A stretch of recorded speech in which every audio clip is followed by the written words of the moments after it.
Hello, good day everyone. I am Jonalyn Alragudo from BS Ed English 3.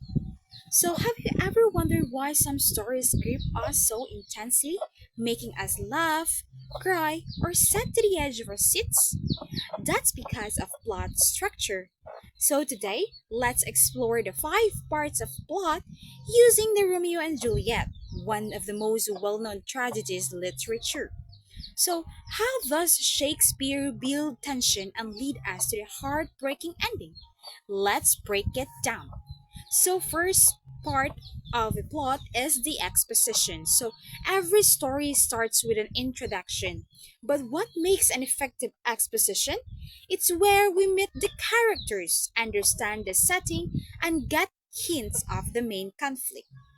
So, for example, in Romeo and Juliet, we were introduced to the Montagues and Capulets, the two powerful families locked in a bitter feud. So, the play is set in Verona, Italy, a place full of romance, but also deadly rivalries. So, but what happens when two lovers came from families that despite of each other?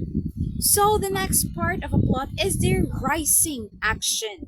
So now that we know that setup, how does Shakespeare build the tension? So rising action is where the complication arise, pulling the characters into deeper conflict. So for example, in the Romeo and Juliet, meet at the Capulets' masquerade ball and fall in love instantly. But there is a problem. It's forbidden, right? So, determined to be together, they secretly marry with the help of Friar Lawrence.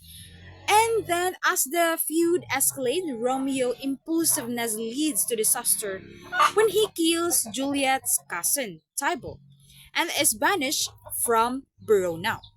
So, how do you think these obstacles push the lovers toward their tragic fate? So, the most exciting part of the story is the climax.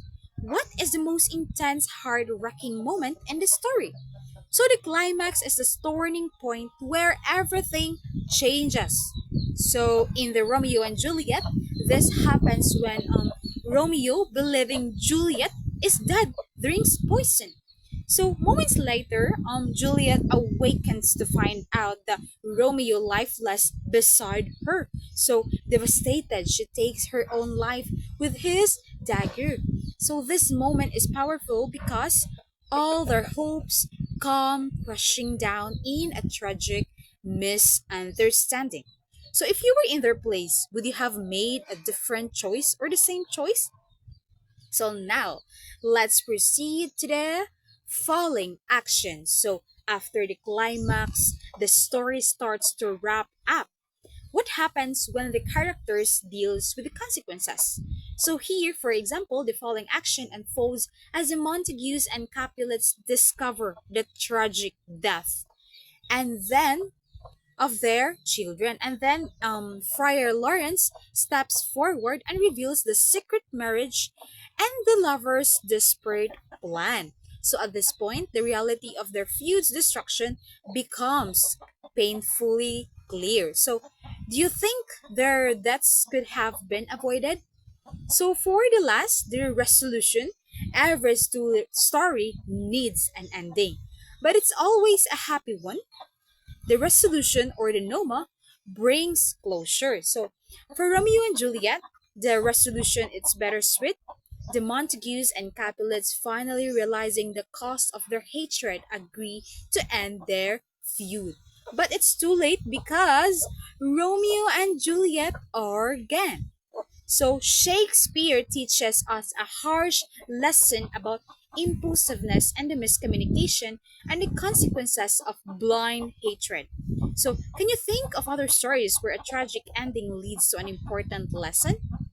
So, to wrap it up, understanding the five parts of plot helps us appreciate how stories are crafted.